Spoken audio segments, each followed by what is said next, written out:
বাংলাদেশের ব্যান্ড সঙ্গীতের ইতিহাস যদি লিখতে হয় সেখানে তার নাম থাকবে অবধারিত। কারণ ১, ২, ৩ কিংবা ৪ নয়, কথা সুরের গল্পে তিনি যে জড়িয়ে আছেন ৫ দশক। দীর্ঘ এই যাত্রার গল্পটাই জানাবো আজকের Tibbet luxury soap presents Colors 24 powered by Typhoon fabric care আয়োজনের সাথে আছি আমি শাহরিন জেবিন। আর দর্শক, আমার আজকের অতিথি আমাদের সবার পছন্দের শিল্পী নকিব খান। স্বাগত আজকের আয়োজনে। থ্যাংক ইউ, আমি ধন্যবাদ। শুরুতেই যেটা বলছিলাম যে ৫ দশক আপনি পূর্ণ করেছেন সঙ্গীত ক্যারিয়ারে, মানে ৫০ বছর, মানে মাই গড, অভিনন্দন। অবশ্যই আপনাকে অনেক অভিনন্দন। মানে এই ৫০ দশকের ক্যারিয়ারে এসে নিশ্চয়ই একটু অন্যরকম লাগছে অবশ্যই, যে এতগুলো বছর পার করেছেন। ছোট্ট করে যদি জানতে চাই যে ৫ দশকের এই যাত্রাটা আসলে কেমন ছিল, ছোট্ট করে কি বলবেন? প্রথমে ধন্যবাদ স্পেশালি চ্যানেল 24-কে আমাকে আমন্ত্রণ জানার জন্য। ইটস ওয়াজ ওয়ান্ডারফুল এক্সপিরিয়েন্স আমার জীবনের জন্য, কারণ ৫০টি বছর not a matter of joke. So in fact আমি একটু কারেক্ট করি, সেটা হচ্ছে যে ৫০ বছর আমি যে কম্পোজার, মিউজিক কম্পোজার, সুরকার হিসেবে ৫০ বছর, বাট গায়ক হিসেবে কিন্তু আরও অনেক বেশি, প্রায় ৬০-এর কাছাকাছি। সো অ্যাজ এ সুরকার ৫০ বছর পূর্তি হয়ে গেছে গত বছর, এই বছর 51 ইয়ার্স। ওকে, ইভেন আমার জীবনের প্রথম সুর করা গান এখনো রিলিজ হয়নি। সো এটা রিলিজ করার পরিকল্পনা আছে, এখনো শেষ করতে পারিনি। সেটা কবে আসবে কি সামনে? অবশ্যই আসবে। বাহ, মানে আপনাকে যদি ছোট করে জানতে চাওয়া হয় যে এই ৫ দশকের যে যাত্রাটা, আপনি এক কথায় কি বলবেন? জার্নিটা কেমন ছিল? এক কথায় আমি বলবো যে আসলে আমি অনেক নিজেকে খুব ভাগ্যবান মনে করি, কারণ সবচেয়ে বড় কথা যে ৫ দশক টিকে থাকা, এটা অনেক বড় ব্যাপার। এবং মানুষের ভালোবাসা, মানুষের শ্রদ্ধা, মানুষের হৃদয়ে স্থান করে নেওয়াটা কিন্তু সহজ কথা না, এবং এতদিন থেকে সাস্টেইন করাটা অনেক বড় ব্যাপার বলে আমি মনে করি। তো এটা আমার জন্য অনেক বড় প্রাপ্তি। নিশ্চয়ই, মানে এই জার্নিটার মধ্যে অনেক চড়াই উতরাই আছে, অনেক ভালো লাগা আছে, অনেক ডিপ্রেশন আছে, পাওয়া না পাওয়ার অনেক জায়গা আছে, সেইগুলো আমি জানতে চাই। তার আগে একটু আপনার কাছে আমি আরেকটু আপনাকে নস্টালজি করতে চাই। শিক্ষক বাবার ছেলে আপনি, এবং আজকে সঙ্গীতের এক বড় উজ্জ্বল নক্ষত্র, একটা তারা। তো সেখান থেকে যদি বলি যে আজকের দিনে এসে আপনার শুরুর দিকের কোন কথাগুলো মনে পড়ে? আসলে একেবারে যখন প্রথম গানটা আমি শুরু করি তখন ক্লাস 8-এ পড়ি অনলি, স্কুলে। আচ্ছা। এবং ইন্টারেস্টিং ঘটনা হলো, আমার বড় ভাই খুব নাম করা শুরু করেছে, উনি আমাদের গানের গুরু, ইনফ্যাক্ট ওনার কাছ থেকে আমরা সব শিখেছি। সো আমাদের 3 ভাই, আমি মেজো, আমার ছোট ভাই পিলু, ও আমাদের সাথে একসাথে রেনেসে আছে, আমরা সোলসে একসাথে ছিলাম। সো আমরা 3 ভাই, একটা ব্যান্ড ছিল বালার্ক নামে, এটা আমরা 1972-তে প্রথম পারফর্ম করি, ওটা আমাদের প্রথম শুরু অ্যাজ এ ব্যান্ড ক্যারিয়ার। আচ্ছা। বালার্ক ব্যান্ড থেকে। তো বালার্ক যখন 73-তে বড় ভাইয়ের সব চাকরি বাকরিতে ঢুকে যায়, ভেঙে যায় ওটা, তখন আর চিটাঙ্গে আরেকটা ব্যান্ড ছিল সুরেলা নামে, 1973-তে হয়েছিল, বাট ওটা কোনো মৌলিক গান করতো না, ফোক গান করতো কিংবা কাভার সং করতো। তো আমি যখন বালার্কটা ভেঙে যাই, তখন ওরা আমাকে ইনভাইট করে টু জয়েন, তখন সুরেলা নামটা চেঞ্জ হয়, সোলস হয়। আচ্ছা। সো 1974-এ আমি জয়েন করি, এবং তখন জয়েন করার সাথে সাথে আমার মেইন টার্গেট ছিল, স্ট্র্যাটেজি ছিল, আমার মৌলিক গান করতে হবে। কারণ একটা ব্যান্ড এবং একটা শিল্পী বলেন যদি মৌলিক গান না থাকে তাহলে কিন্তু স্থায়ী হবে না কখনো, কারণ আইডেন্টিটিটা ক্রিয়েট হবে না। সো তখনই আমার টার্গেট ছিল আমি নতুন গান তৈরি করব, সেই জন্যই ওই গান শুরু হলো। এবং প্রথম গানটা শুরু করাটা খুব ইন্টারেস্টিং, যেহেতু বলছেন বড় ভাই উনি গান শুরু করতেন, তো ওনাকে ওনার ফ্রেন্ড হেনা ইসলাম কিছু লিরিক্স দিয়েছেন শুরু করার জন্য। তো ওনার ড্রয়ারে ছিল, আমি কি ভাবলাম আসলে বড় ভাই তার সুন্দর শুরু করে, আমি একটু ট্রাই করে দেখি। তো ড্রয়ার থেকে একটা লিরিক্স নিয়ে ট্রাই করলাম, শুরু করলাম, করে খুব ভয় ছিলাম, বড় ভাইকে না জানিয়ে একটা খুব খারাপ কাজ করেছি। কোনটা ছিল যে এত খারাপ একটা কাজ করলেন? প্রথম গানটা, এটা এখন রিলিজ হয়নি, রিলিজই হয়নি, এটা কি আমরা একটু জানতেও পারবো না এই বিষয়ে? সেজন্য বলছি যে তখন গানটা যখন শুরু করে আমি খুব ভয়ে ছিলাম, বড় ভাইকে কি বলবো। উনি বিকেলে যখন কাজ থেকে ফিরলেন, আমি বললাম যে আমি একটা অন্যায় করেছি, এরকম একটা গান এখান থেকে আপনার ড্রয়ার থেকে শুরু করেছি। বলছে তাই নাকি, শোনাও। আমি শোনালাম, তো উনি খুবই খুশি, আমাকে জড়িয়ে দিয়ে বলে তুমি অনেক বড় হবা, দোয়া করি। সো ওটাই আমার ফার্স্ট গান, সে থেকে শুরু। ওইটা ফার্স্ট গান, বাট এটা রিলিজ হয়নি, এখনো গাওয়া হয়নি কোথাও। এমনি গেয়েছি, বাট দুটো লাইন কি আমি আজকে আমার দর্শকদের শোনাতে পারি প্লিজ? গানটা হচ্ছে রোম্যান্টিক গান, ইন্টারেস্টিংলি ওই বয়সে রোম্যান্টিক গান করাটা ওখানটা দৃষ্টদের ব্যাপার। আচ্ছা, আমি করছি।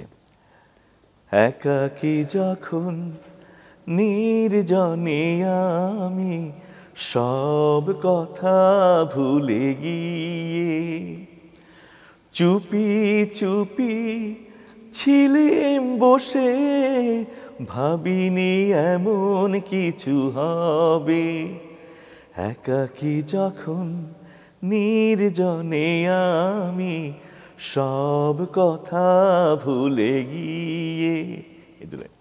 বাহ, গানটা আসলেই রোমান্টিক এবং খুব মজার একটা গান, মজার মানে গান। এই এই কিশোর বয়সের প্রেমের একটা ফিলিংস Right, এই right. ধরনের।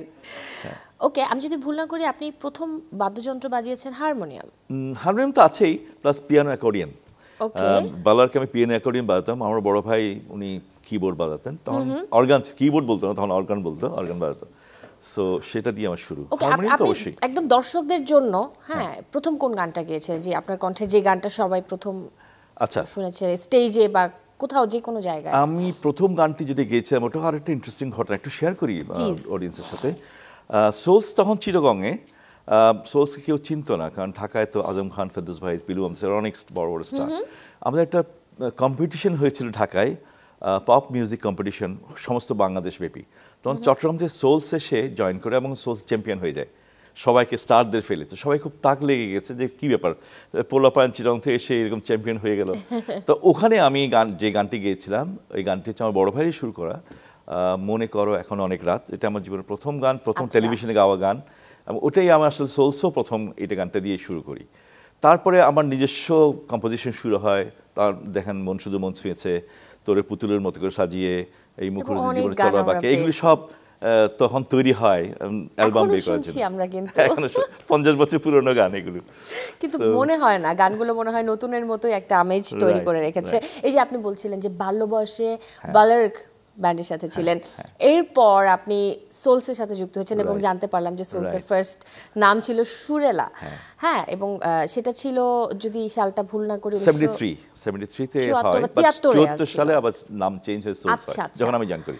আফটার দ্যাট 1985-তে আপনি রেনেসা রেনেসা নিয়ে form করি, হ্যাঁ। এসেছেন, আপনার নিজস্ব ব্যান্ড। রাইট। তো একটু যদি জানতে চাই যে সোলস ছেড়ে কেন?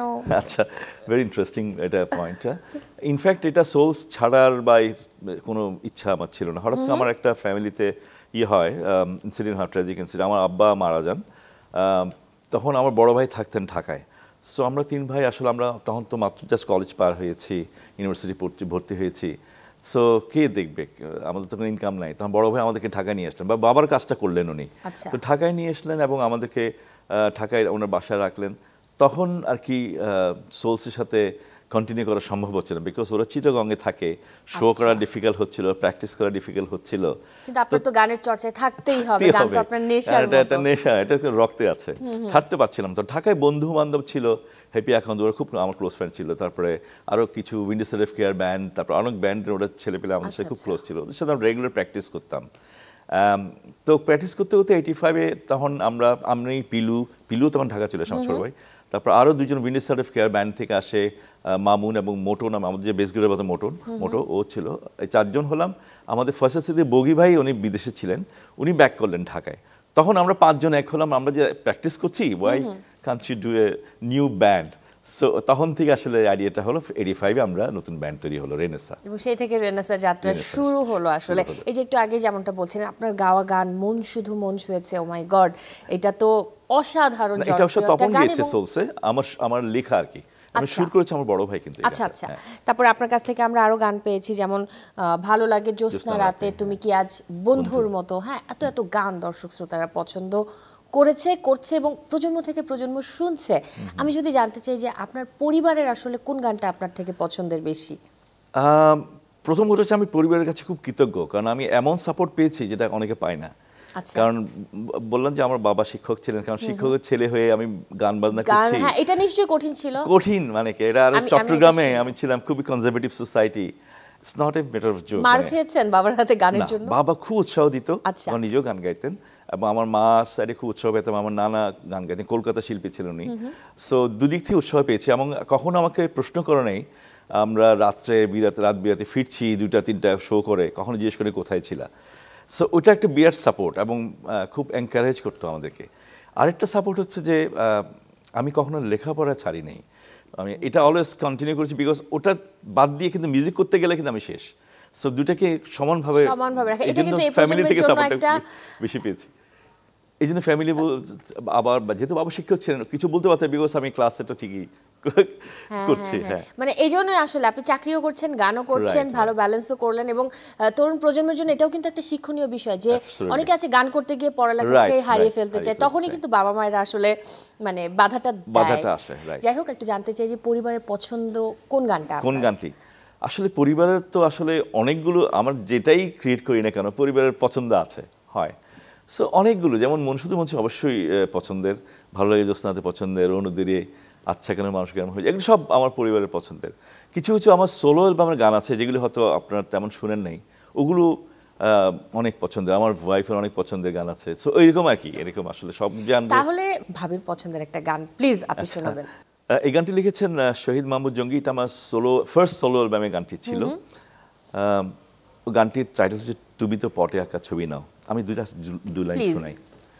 তুমি তো পটে আঁকা ছবি নাও, ফুলদানির কোনো ফুল নাও, তুমি জীবন্ত, বড় জীবন্ত, তাই তো আমি ভালোবাসি, তোমায় এত ভালোবাসি। আপনার সাথে গল্প আড্ডাটা বেশ দারুণ লাগছে করতে, Thank you. এবং একটু একটু করে আমি কিন্তু একটু চালাকি করছি, আমি জানি আপনি এটা বুঝতে পারছেন, আমি একটু গান শোনার চেষ্টা করছি আপনার কাছ Right, থেকে সরাসরি যখন পেয়েছি। একটু পাওয়া না পাওয়ার হিসেবটা জানতে চাই, মানে এই পর্যায়ে এসে আপনার কি মনে হচ্ছে, মানে পাওয়ার পাল্লাটা ভারী নাকি না পাওয়ার পাল্লাটা ভারী, বা কি মনে হচ্ছে আসলে? এই যে বললাম যে আসলে মানুষের ভালোবাসা হৃদয়ে স্থান করে নেওয়াটা অনেক বড় প্রাপ্তি, অনেক বড় পাওয়া এটা। আর না পাওয়ার মধ্যে অবশ্যই আমি এখনো স্যাটিসফাইড না, আমি মনে করি এখনো কিছুই করতে পারিনি আমি, কারণ মিউজিকটা এত মহাসমুদ্রের ব্যাপার, তা আমার জাস্ট হয়তো নুড়ি কুড়াচ্ছি সমুদ্রের তীরে বসে। আচ্ছা। সো এটা আমার কাছে মনে হয় আমি খুবই ক্ষুদ্র একজন মানুষ এবং কিছুই করতে পারিনি, এবং অনেক কিছু করার ইচ্ছা আছে, হয়তো সুযোগ হচ্ছে না। বাংলাদেশের মতো একটা দেশে আছি, কারণ ইন্টারন্যাশনালি আমরা আসলে অনেক পিছিয়ে কম্পেয়ার করলে। সেখানে কিন্তু অনেক স্কোপ আছে, আমাদের বাংলা ভাষা ওয়ার্ল্ডের 7 বা 8 লার্জেস্ট ভাষাভাষী বাংলা ভাষা, কিন্তু সেই তুলনায় ওয়ার্ল্ডের প্রেজেন্সটা কিন্তু আমাদের বাংলা গানে খুব কম। ইন্ডিয়ান গানের আছে, বাট বাংলাদেশের গানে কিন্তু খুব কম। তো এটা আসলে একটা কষ্ট আমার জন্য, বিকজ বাংলাদেশে কিন্তু স্ট্যান্ডার্ড সেরকম গান হতে পারে যেটা মানুষের কাছে পৌঁছাতে পারি, কিন্তু আমরা যে কোনো কারণে আন্তর্জাতিকতার সাথে সম্পৃক্ত হতে পারিনি অনেকগুলো কারণে। সো এটাতে আমার একটা কষ্ট, এবং আমি কিছু করতে পারিনি, এটা আর একটা কষ্ট। আমি মনে করি যে অনেক গান করেছি, অনেক মানুষের ভালোবাসা পেয়েছি, কিন্তু আরো কিছু করার দরকার ছিল, বা করতে হয়তো ইচ্ছা ছিল, করতে পারিনি। গানটাকে হয়তো বা আরো অনেক দূর নিয়ে যেতে পারতাম, স্পেশালি বাংলাদেশকে নিয়ে যেতে নিজের কাছে পারতাম। মনে হচ্ছে হ্যাঁ, পারেননি। পারিনি। এই যে বলছিলেন যে আমি বলছিলাম 50 বছরের ক্যারিয়ার আপনার, আর তারপরে আমি জানতে পারলাম যে প্রায় 60 বছর আপনি গানের সাথে রয়েছেন। তো সেই জায়গা থেকে আজকের দিনে এসে কার কার কথা মনে পড়ছে বা পড়ে জানতে চাই। প্রথমত বাবা মা, কারণ ওদের সাপোর্ট ছাড়া, ইন্সপিরেশন ছাড়া পারতাম না। তারপর আমার বড় ভাই, উনি তো আছেনই, উনি আমাদের প্রায় এখনও ইন্সপায়ার করে যাচ্ছে। সো ইন্টারেস্টিংলি উনি অবশ্যই এখন গান বান্ধব করে না, চাকরি বাকরিতে খুব বিজি হয়ে গেছিল, ছেড়ে দিয়েছে। উনি যখন ছাড়ে তখন আমি শুরু করি আসলে, তো আমি এখনো কন্টিনিউ করছি। সো এগুলো তখন খুব মনে পড়ে, আমাদের স্মৃতিগুলো, চট্টগ্রামের কীভাবে আমাদের স্ট্রাগল করতে হয়েছে, বিকজ তখন তো কোনো যন্ত্রপাতি অ্যাভেলেবল ছিল না বাংলাদেশে, শিখার কোনো স্কোপ নাই, আমি কোত্থেকে শিখবো? আমি যে গান শিখবো বা গানের কম্পোজিশন শিখবো বা বাজাবো, কিবোর্ড বাজাবো, কি কর্ড বাজাবো, কীভাবে বাজে, কর্ডের প্রোগ্রেশন কিচ্ছু জানি না।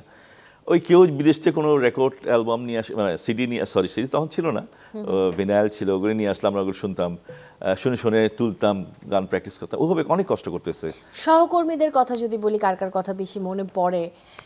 সহকর্মী আসলে আমার দুই ধরনের সহকর্মী আছে। একটা তো আমার, যেহেতু আমার কর্পোরেট লাইফ, এবং ইন্টারেস্টিংলি আমার কাজের 80% আমার কর্পোরেট লাইফ, 20% শুধু মিউজিক, কিন্তু আমাকে হয়তো সবাই চিনি মিউজিশিয়ান হিসেবে বেশিরভাগ।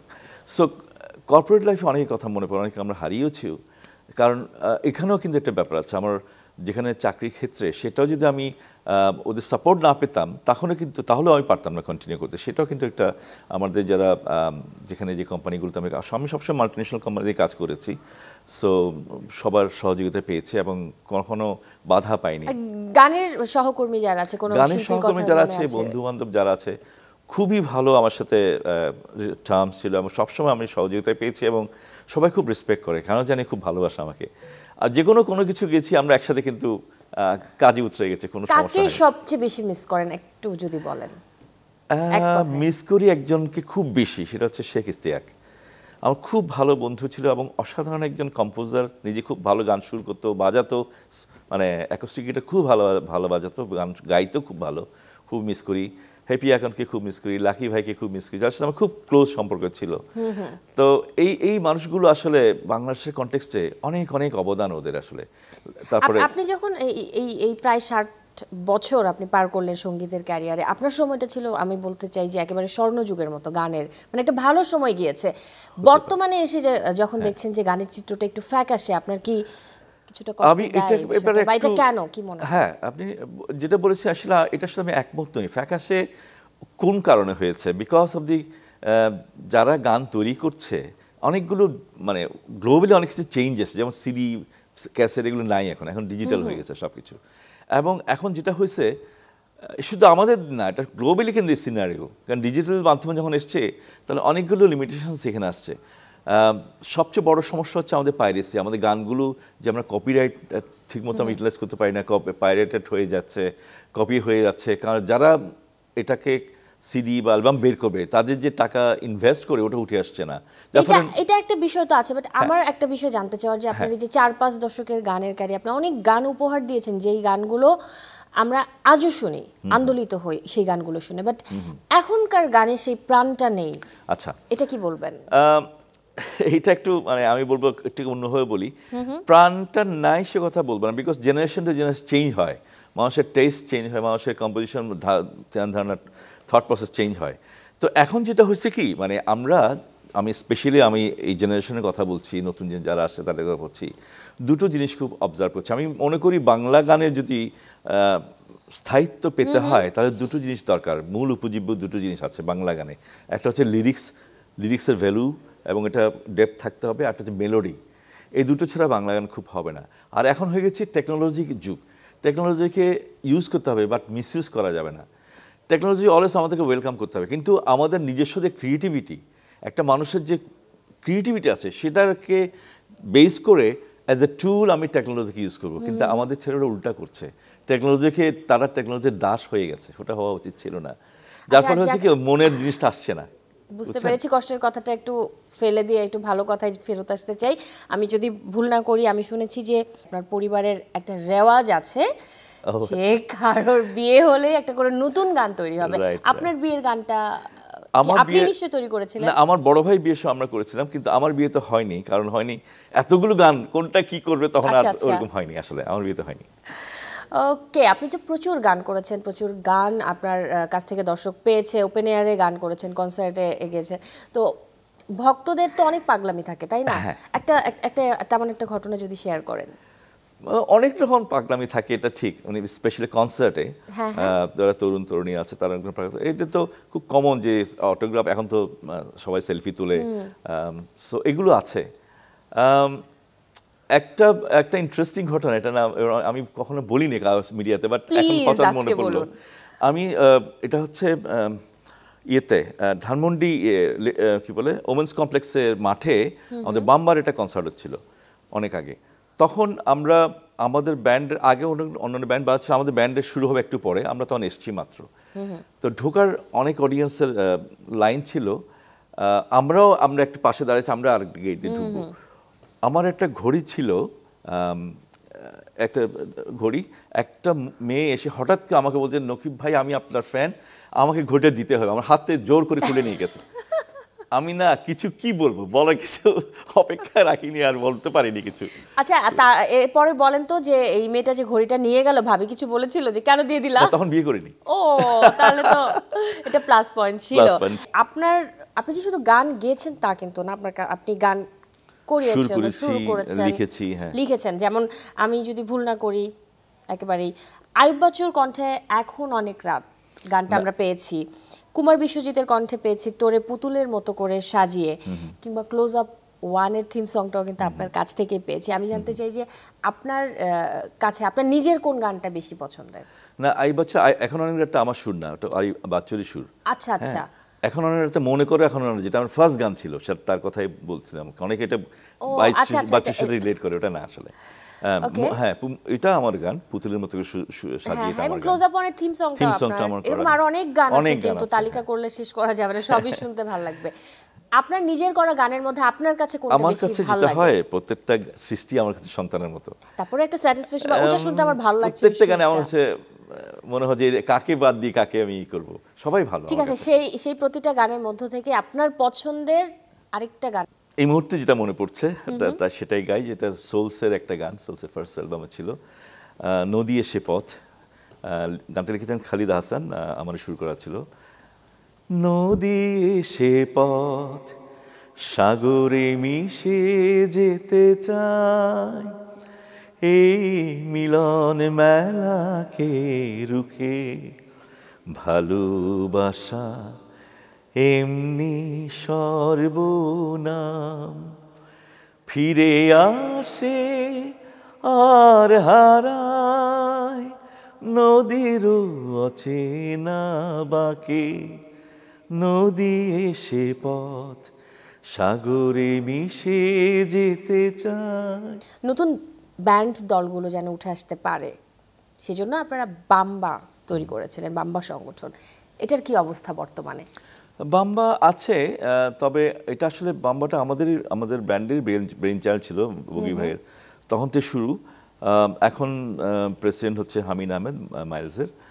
বাম্বা আছে, বাম্বার মতোই কাজ করছে, কিন্তু একটা যেটা আমার কাছে মনে হয়, আমি যদিও কোনো কমিটিতে নাই বা কারো সমালোচনা করতে চাই না, বাট আমার কাছে আমি যেটা ফিল করি সেটা বলতে চাই। বাম্বার কাজটা আসলে মিউজিক্যাল ডেভেলপমেন্টের জন্য হওয়া উচিত, নট অনলি ফর কনসার্ট। তো আমরা প্রচুর কনসার্ট করি, এটাই মনে হচ্ছে বাম্বার কাজের মধ্যে সীমাবদ্ধ, কিন্তু সেটা হওয়া উচিত না। আমার মনে হয় মিউজিক্যাল ডেভেলপমেন্টের জন্য অনেক কাজ করা উচিত। আরেকটা কাজ অবশ্য ওরা করছে, যেটা আমরাও সম্পৃক্ত, সেটা হচ্ছে কপিরাইটগুলো ঠিক করা, মানুষ যারা শিল্পী আছে তাদের যেন এনশিওর করতে পারে রয়্যালটি যেন পায়, এটা নিয়ে কাজ করছে। সো এগুলো কিন্তু আছে ভালো, এগুলো করা উচিত। যেটা বারবার বলছি যে আমাদের মিউজিক্যাল ডেভেলপমেন্টের জন্য কাজ করা উচিত, ব্যান্ড মিউজিক্যাল ডেভেলপমেন্টের জন্য কাজ করা উচিত। ওকে, এই যে ক্যারিয়ারের প্রায় 6 দশক পার করছেন, দর্শক শ্রোতারা আপনার কাছ থেকে নতুন কি পাবে?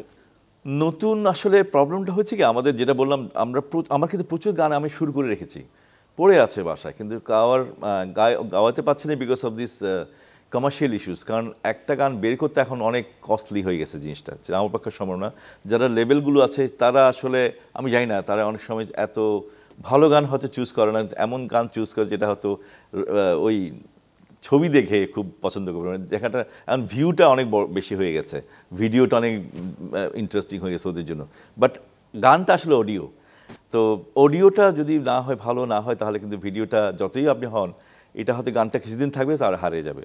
তো এখন উল্টো হয়ে গেছে জিনিসটা, ভিডিওটা ইম্পর্টেন্ট হয়ে গেছে, যার ফলে এটা ভালো গান আসলে আসছে না, মানুষের কাছে পৌঁছাচ্ছে না। আপনার কাছে প্রচুর গান আছে কিন্তু বের করতে পারছেন বিভিন্ন কারণে আপনি গানগুলো আমরা পাচ্ছেন না।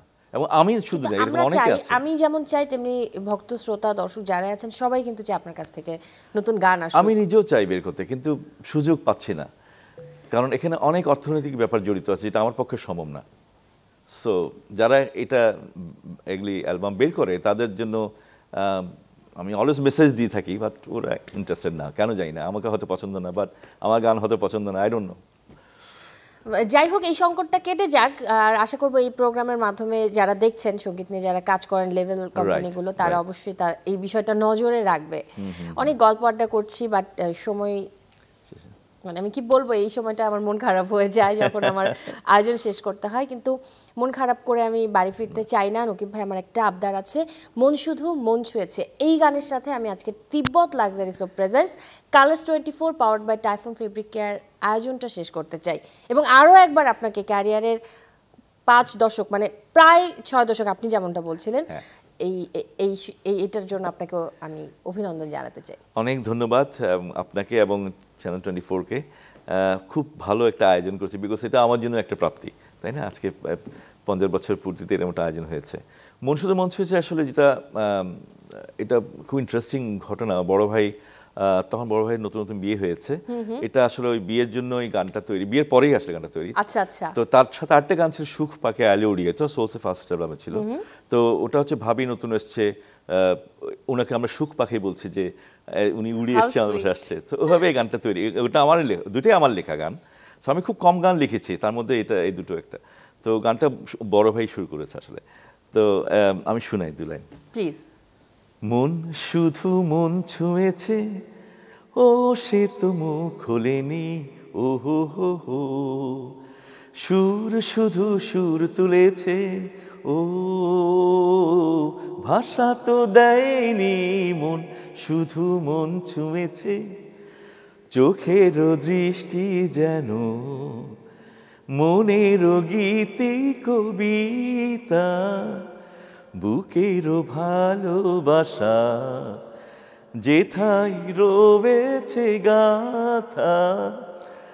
আমি তো সেই কবিতা পড়েছি, ও হো হো, মনে মনে সুর দিয়েছি, কেউ জানেনি মন শুধু মন ছুঁয়েছে।